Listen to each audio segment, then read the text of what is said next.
Who will Rachel Reeves target? The UK's autumn budget is now locked in for the 26th of November, a few weeks later than most people expected. And that delay, it's got everyone wondering what Rachel Reeves might be cooking up behind the scenes. The extra time gives the Chancellor a chance to test ideas, pore over fresh economic forecasts, and let's be honest, figure out how much financial pain the public and her own MPs can actually stomach.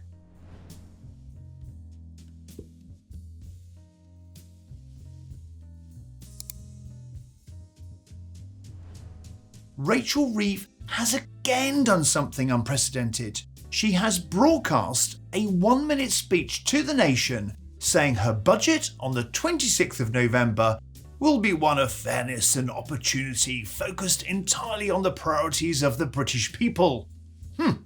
I see this as an advance warning to all of us to brace ourselves. And the backdrop isn't exactly sunny, is it?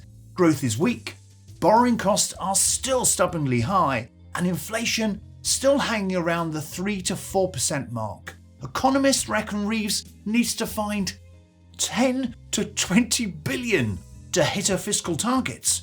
And that is a lot of money to magic up. Now, earlier this year, she promised there wouldn't be any major tax hikes, but recently she's walked that back a bit. She's ruled out a big across-the-board VAT rise, but she's left herself plenty of wiggle room elsewhere. So the question on everybody's mind is, what is actually coming in this year's budget?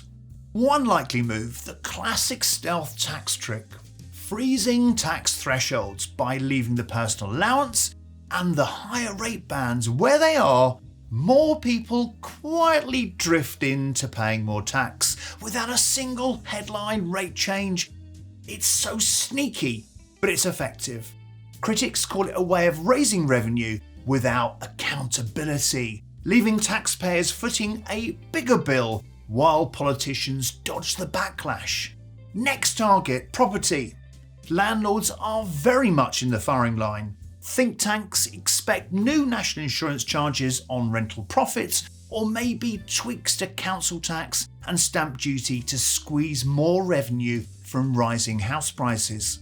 Capital gains tax and inheritance tax are also under the microscope. Reeves might tighten reliefs or nudge capital gains tax rates closer to income tax, raising billions without touching the basic rate.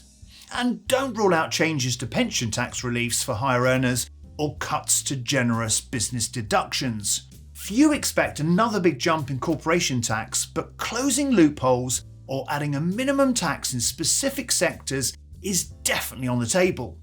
And of course, there is always the political crowd pleaser, sin taxes as it's called, on things like sugar, gambling and tobacco.